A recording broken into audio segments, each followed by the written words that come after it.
ஸ்ரீ குருபியோ நமக. அனைவருக்கும் நமஸ்காரம். இன்று சிவபுராணால் அருளப்பட்ட சூரிய அஷ்டகம் பார்க்கலாம். ஆதிதேவ நமஸ்துபியம் என்று ஆரம்பிக்கும் 8 ஸ்லோகங்களை கொண்டது இந்த சூரிய அஷ்டகம். இது சுலபமாக சில வினாடிகளிலேயே தினந்தோறும் அனைவரும் சொல்லக்கூடிய அஷ்டகம். மகத்தான பலன் தரக்கூடியது. நாம் வாழும் இந்த வாழ்க்கைக்கு உடல்தான் அடிப்படை. உடல் மற்றும் மனம் சுறுசுறுப்பாக இருந்தால் நாம் ஈடுபடும் காரியங்கள் அனைத்துமே சிறந்த பலன்களை நமக்கு பெற்றுத்தரும். பலருக்கும் தற்போதைய காலங்களில் உடலில் சோம்பலும் மனதில் ஒரு மந்த நிலையும் உருவாகி எந்த ஒரு காரியத்திலும் ஈடுபட முடியாமல் முடங்கிவிடுகின்றனர். இது அவர்களுக்கு தரித்திர நிலையையும் ஏற்படுத்துகிறது. இவை எல்லாவற்றையும் போக்கும் சூரிய பகவானது அஷ்டகத்தை தான் நாம் இன்று பார்க்க போகிறோம். இது சோம்பலை போக்கி உடலுக்கும் மனத்துக்கும் புத்துணர்ச்சியை தருகிறது. கண் பார்வை குறைபாடுகளை போக்குகிறது.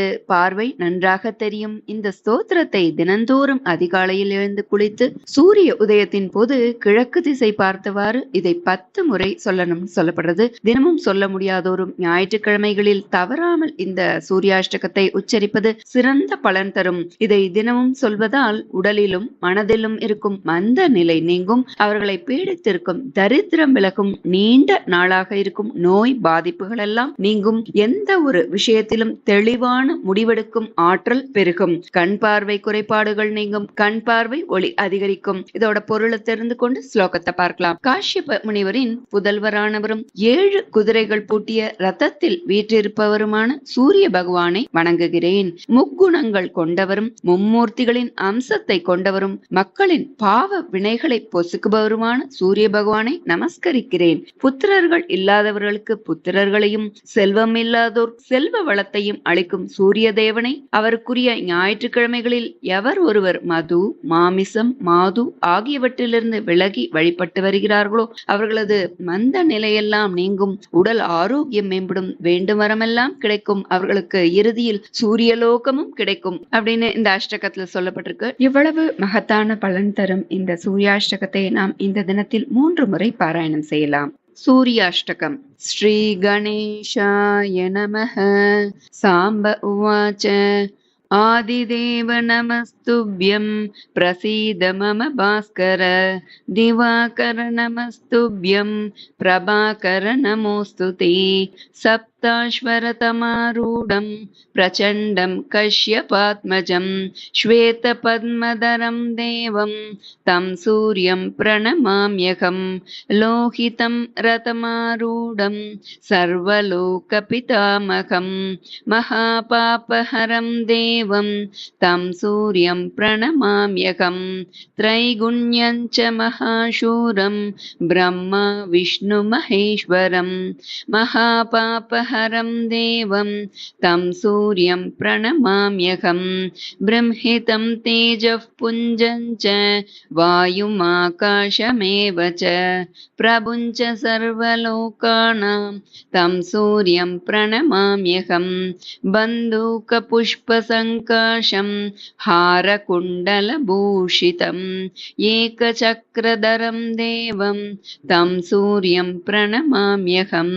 தம் சூரியம் ஜகத்கர்த்தாரம் மகாதேஜः பிரதீபனம் மகாபாபஹரம் தேவம் தம் சூரியம் பிரணமாம்யகம். தம் சூரியம் ஜகதாம் நாதம் ஞான விஞ்ஞான மோக்ஷதம் மகாபாபஹரம் தேவம் தம் சூரியம் பிரணமாம்யகம். சூர்யாஷ்டகம் பட்டேன் நித்யம் கிரகபீடா பிரநாசனம். அபுத்ரோ லபதே புத்ரம் தரித்ரோ தனவான் பவேத். ஆமிஷம் மதுபானஞ்ச யः கரோதி ரவேர்தினே. சப்த ஜன்ம பவேத் ரோகி பிரதிஜன்ம தரித்ரதா. ஸ்திரீதைலமதுமாம்சானி யஸ்த்யஜேதுரவேர்தினே. நவ்யாதிஷோகதாரித்ர்யம் சூரியலோகம் ச கச்சதி. ஆதிதேவ நமஸ்துப்யம் பிரசீத மம பாஸ்கர. திவாகர நமஸ்துப்யம் பிரபாகர நமோஸ்துதே. சப்தாஸ்வரதமாரூடம் பிரச்சண்டம் கஷ்யபாத்மஜம் ஸ்வேத பத்மதரம் தேவம் तं सूर्यं प्रणमाम्यहं। लोहितं रथमारूढं सर्वलोकपितामहं। महापापहरं देवं तं सूर्यं प्रणमाम्यहं। त्रैगुण्यं च महाशूरं ब्रह्मा विष्णुमहेश्वरं। महापापहरं देवं तं सूर्यं प्रणमाम्यहं। बृंहितं तेजः पुञ्जं च वायुमाकाशमेव च प्रभुं च सर्वलोकानां तं सूर्यं प्रणमाम्यहं। बन्दूकपुष्पसङ्काशं हारकुण्डलभूषितम् एकचक्रधरं देवं तं सूर्यं प्रणमाम्यहं। तं सूर्यं जगत्कर्तारं महातेजः प्रदीपनं। महापापहरं देवं तं सूर्यं प्रणमाम्यहं। तं सूर्यं जगतां नाथं ज्ञानविज्ञानमोक्षदं। महापापहरं देवं तं सूर्यं प्रणमाम्यहं। सूर्याष्टकं पठेन्नित्यं ग्रहपीडाप्रणाशनम्। अपुत्रो लभते पुत्रं दरिद्रो धनवान् भवेत्। आमिषं मधुपानं च यः करोति रवेर्दिने। सप्तजन्म भवेत् रोगी प्रतिजन्म दरिद्रता। स्त्रीतैलमधुमांसानि यस्त्यजेतु रवेर्दिने। नव्याधिशोकदारिद्र्यं सूर्यलोकं स गच्छति। आदिदेव नमस्तुभ्यं प्रसीद मम भास्कर।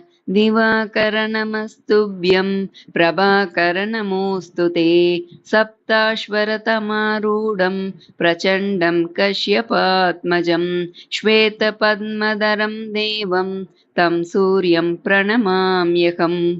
लोहितं रथमारूढं सर्वलोकपितामहं। महापापहरं देवं तं सूर्यं प्रणमाम्यहं। त्रैगुण्यं च महाशूरं ब्रह्मा विष्णुमहेश्वरं।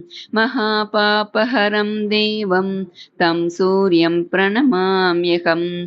बृंहितं तेजः पुञ्जं च वायुमाकाशमेव च प्रभुं च सर्वलोकानां तं सूर्यं प्रणमाम्यहं। बन्दूकपुष्पसङ्काशं हारकुण्डलभूषितम् एकचक्रधरं देवं तं सूर्यं प्रणमाम्यहं। तं सूर्यं जगत्कर्तारं महातेजः प्रदीपनं। महापापहरं देवं तं सूर्यं प्रणमाम्यहं। तं सूर्यं जगतां नाथं ज्ञानविज्ञानमोक्षदं।